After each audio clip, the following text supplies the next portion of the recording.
Olá pessoal, sou o professor Marcos Luiz, da disciplina Ética e Cidadania.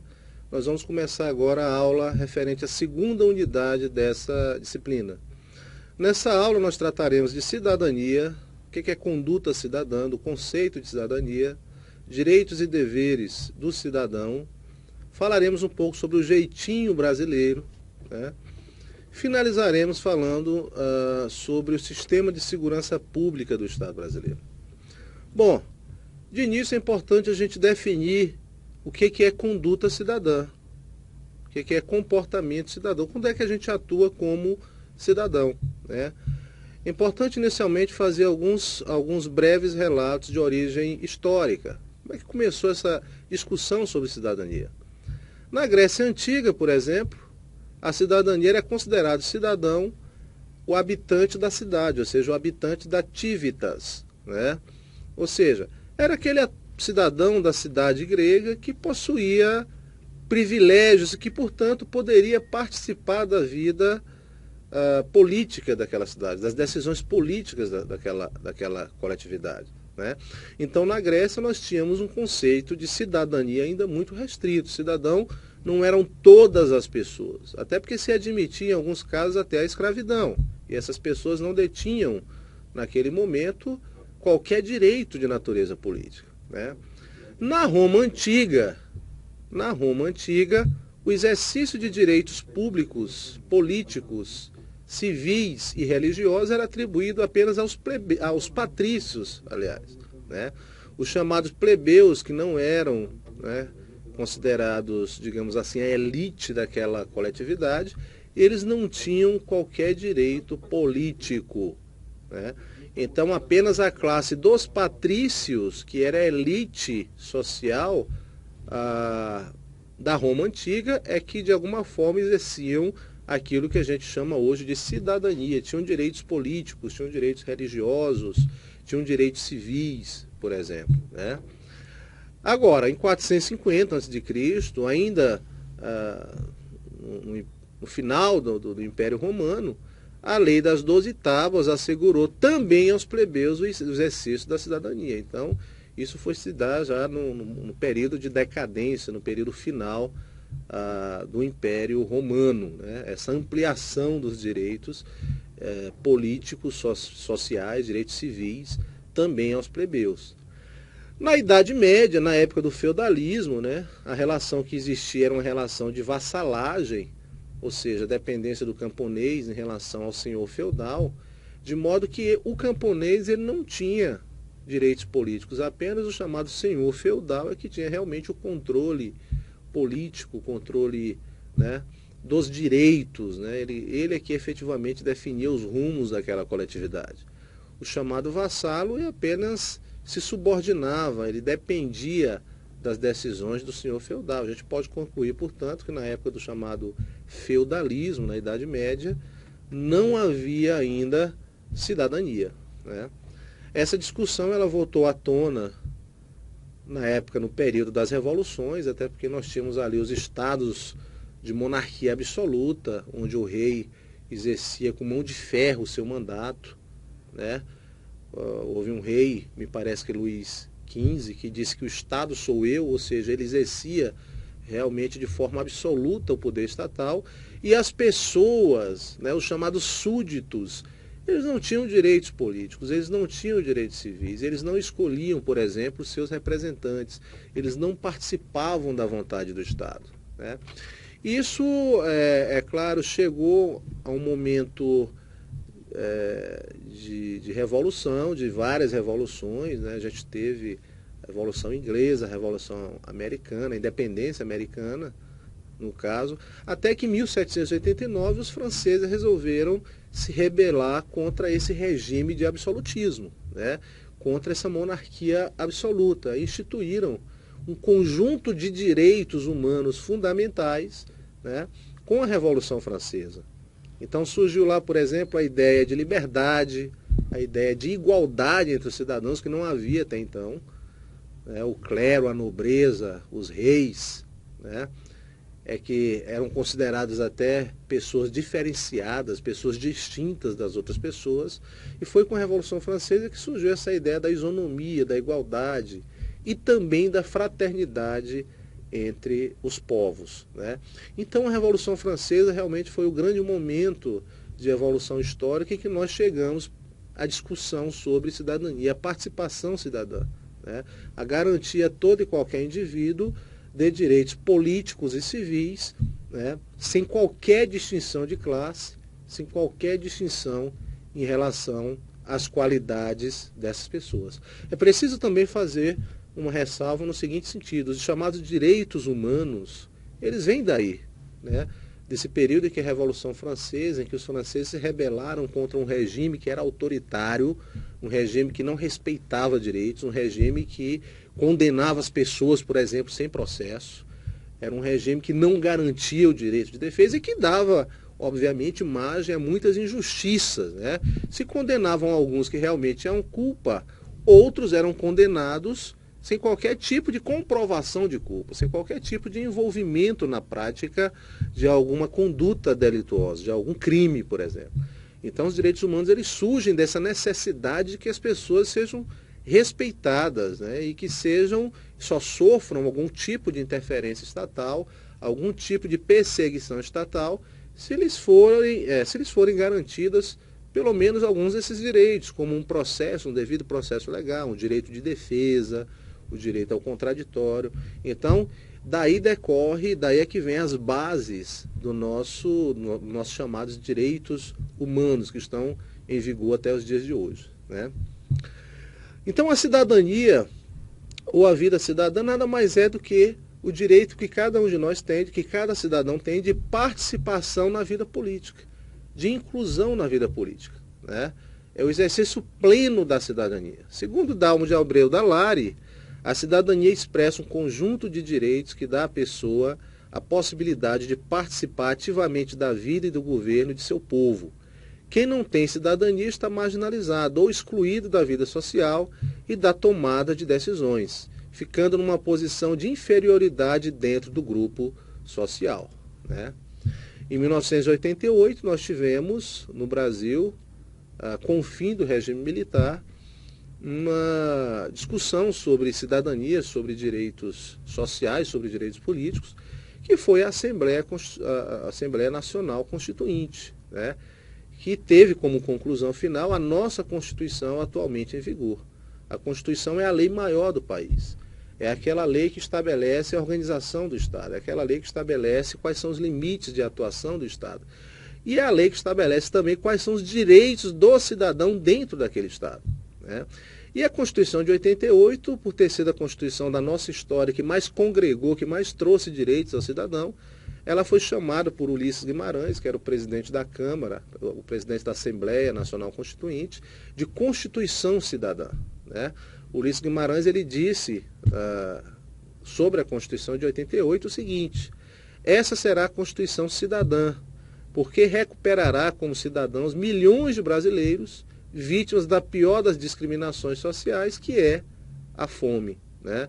Então a Constituição de 88 ela trouxe esse conjunto de novos direitos, esse conjunto de novas garantias constitucionais que deram ao cidadão brasileiro a possibilidade de poder cobrar, né, efetivamente do Estado o atendimento de prestações, né, de benefícios sociais que lhes retirasse daquela situação de extrema pobreza que havia até aquele momento.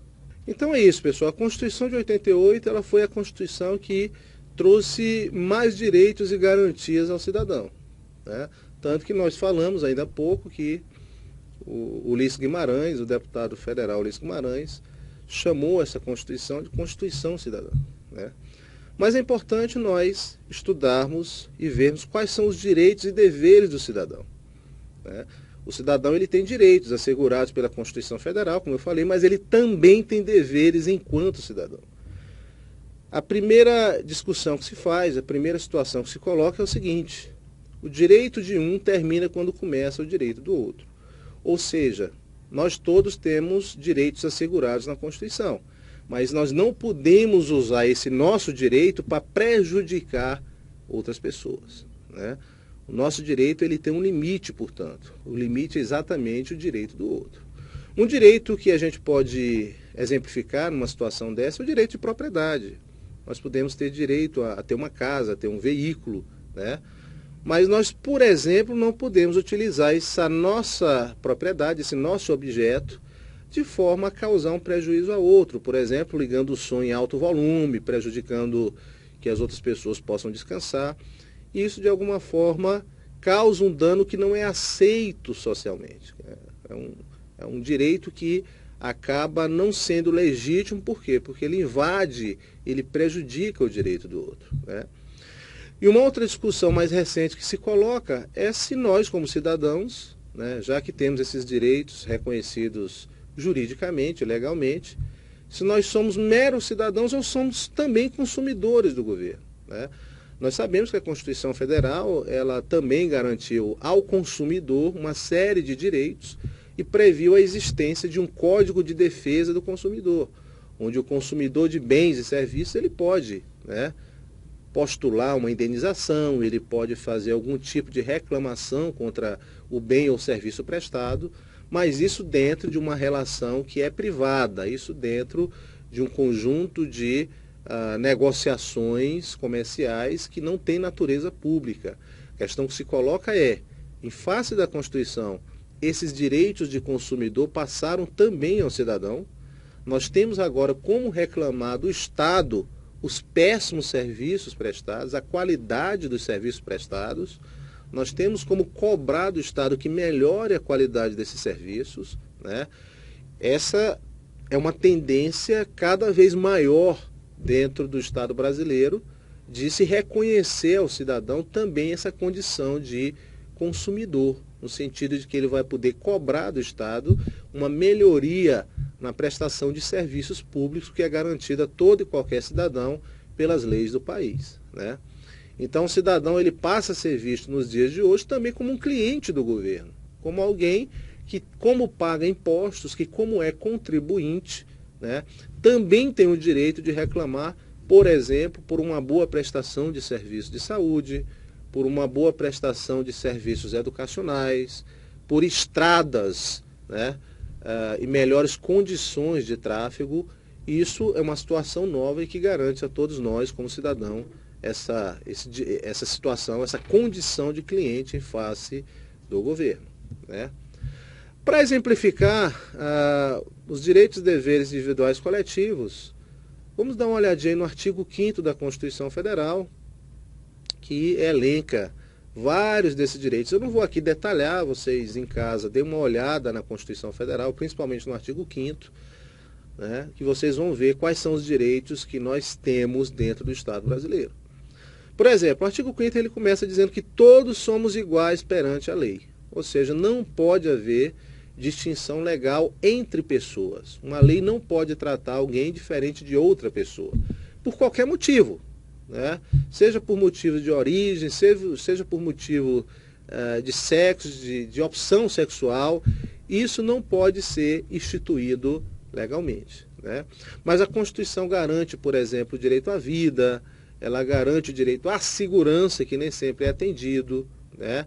O direito à liberdade, e essa liberdade no sentido amplo, liberdade de expressão, liberdade de locomoção, né? E também o direito à propriedade. É claro que a propriedade, como eu coloquei antes, né, é um direito que é um direito relativo, né? A propriedade não pode ser utilizada como forma de abusar e de causar prejuízo às outras pessoas, né? Então isso tudo consta do artigo 5º da Constituição Federal, que eu recomendo a vocês que leiam com muita atenção, né? E aí vem uma discussão que é muito interessante, né, que a antropologia brasileira, a sociologia brasileira vem fazendo nos últimos anos, que é essa característica do brasileiro, do chamado jeitinho, né, de querer resolver as coisas de qualquer jeito, de querer passar por cima da lei, de querer passar por cima das regras, né? É aquele costume que boa parte da população brasileira tem de tirar vantagem de tudo, de furar uma fila, né, de não pagar uma multa de trânsito, de tentar de alguma forma se safar de várias situações em que ela está obrigada a prestar alguma coisa à coletividade e ao Estado, né? Isso, de fato, é reconhecido pela literatura brasileira, notadamente da sociologia e de antropologia, mas é uma conduta que nós observamos e que deve ser repudiada, né? Por quê? Porque é uma conduta que viola os valores morais da sociedade brasileira, né? Então, vamos evitar, por exemplo, e cobrar das pessoas que não furem fila, né? Vamos evitar e cobrar das pessoas que se comportem de forma segura ao dirigir um veículo, que evitem o excesso de velocidade, que usem um capacete, que usem um cinto de segurança, né? Que não façam vista grossa quando se depararem com algum tipo de irregularidade. Isso são situações que, de alguma forma, podem ajudar que nós tenhamos uma sociedade mais solidária, uma sociedade mais evoluída do ponto de vista ético, né? Que é exatamente no momento que a gente começar a, de alguma forma, repudiar esse tipo de jeitinho, né? A chamada lei de Gerson, que ainda existe dentro da sociedade brasileira. Dentro dessa visão, né, que nós temos de ética, moral e relações humanas, principalmente, hoje também há uma discussão muito forte que precisa ser feita sobre a intolerância, né? Eu até comentei na aula passada sobre o excesso de intolerância nas redes sociais, o excesso, né, de falta de respeito entre as pessoas, de ausência de respeito às diferenças. É preciso que se diga que a tolerância, né, e o não preconceito, mais do que valores éticos e morais, são determinadas condutas que são repudiadas pela lei também, né? Em alguns casos até considerados crimes. A Constituição Federal, por exemplo, ela considera crime a prática de racismo, né? A Constituição Federal, por exemplo, ela veda qualquer discriminação e concede igualdade a todas as pessoas do país. Então, por mais que você não goste daquele diferente, por mais que a conduta daquela pessoa para você entenda que não seja mais adequado, mas você tem que respeitar aquela pessoa, desde que, é claro, ela não cause prejuízo às outras pessoas. É preciso, portanto, respeitar as diferenças no nosso dia a dia, na nossa escola, na nossa atividade profissional e dentro da nossa empresa, né? Pregar a não discriminação, pregar a tolerância de natureza, de várias matizes, né? Por exemplo, a tolerância religiosa, saber respeitar qual é a opção religiosa do outro, né? Isso é fundamental para que a gente consiga conviver em sociedade com o mínimo de respeito ao próximo, né? E para finalizar, pessoal, essa segunda unidade, eu queria rapidamente colocar para vocês algumas distinções, né, sobre como se organiza o nosso sistema público de segurança. Quer dizer, a segurança pública brasileira, né, ela é estabelecida, estruturada pelo texto constitucional. A Constituição de 88 diz como deve funcionar o nosso sistema de segurança e, basicamente, ela comporta 4 tipos de instituições que vão atuar, né, efetivamente no trabalho de segurança. Então, vejamos quais são essas instituições e qual é o papel que cada uma delas exerce segundo o texto constitucional. As Forças Armadas, né, que englobam, portanto, Exército, Marinha e Aeronáutica, exerce, segundo o texto constitucional, uma função de segurança externa, né? Ou seja, o papel das Forças Armadas é fazer a defesa externa do país frente a alguma agressão internacional. Excepcionalmente, né, ela pode fazer uma atuação suplementar interna. Então, a segurança interna do país não pode ser feita pelas Forças Armadas. É feita pelas polícias, mas excepcionalmente, numa situação extraordinária, as Forças Armadas elas podem também atuar nessa área. Mas o papel das Forças Armadas principalmente, essencialmente, de segurança externa, né? Nós temos a Polícia Federal, que é uma instituição também prevista no texto da Constituição de 88, que realiza a polícia ostensiva e judiciária federal. Então, a prevenção de crimes no âmbito federal é de competência da Polícia Federal. A investigação de crimes que de alguma forma afetem organismos, instituições, entidades federais também é de competência da Polícia Federal. Vejam que no âmbito estadual nós temos a Polícia Militar, que faz o policiamento ostensivo, que faz a polícia preventiva, né, no âmbito dos estados, que no âmbito federal essa atividade é feita pela Polícia Federal também, né? Então a Polícia Federal ela exerce no âmbito federal aquelas competências que seriam no estado tanto da Polícia Militar como da Polícia Civil, né? Bom, a terceira instituição eu acabei de mencionar para vocês é a própria Polícia Militar, que ela realiza o policiamento ostensivo nos estados, né? É uma polícia militarizada, hierarquizada e submetida a uma disciplina militar. E o papel da Polícia Militar é exatamente isso, né? É prevenir no dia a dia, atuar no dia a dia no combate à criminalidade, nas ruas, né? Fazendo as suas rondas. A Polícia Militar ela não faz papel investigativo. O papel da Polícia Militar é exatamente coibir a prática do delito durante a sua execução ou antes mesmo da sua execução, né? Quem faz a investigação no âmbito dos estados é a Polícia Civil. A Polícia Civil é a polícia judiciária dos estados. É a polícia judiciária por quê? Porque elas fazem a investigação de crimes que vai viabilizar uma futura instrução penal no âmbito do Poder Judiciário. Veja, o papel da Polícia Civil não é de punir ninguém. Ela não tem papel punitivo, ela não aplica pena. O papel dela é investigar, repassar essa investigação ao Ministério Público e o Ministério Público é que vai fazer uma denúncia perante o Poder Judiciário contra aquela pessoa que eventualmente tenha praticado o delito. Então, o papel da Polícia Civil não é punir. O papel da Polícia Civil é investigar, fazer uma investigação bem feita, apurar as provas necessárias à comprovação da prática de um delito e encaminhar isso ao Ministério Público, ao promotor de justiça, para que ele possa fazer a denúncia perante o Poder Judiciário. Bom, é isso, pessoal. Nós vamos concluir aqui a nossa unidade 2, né? Espero que vocês tenham refletido, gostado dessa discussão sobre a ética na organização, né? A questão da tolerância. Sugiro a vocês também que participem dos chats e dos fóruns que estão em andamento sobre a disciplina, para que a gente possa lá tirar algumas dúvidas, esclarecer algumas situações e até debater temas que são bem interessantes sobre essa disciplina, né? Então, até a próxima unidade.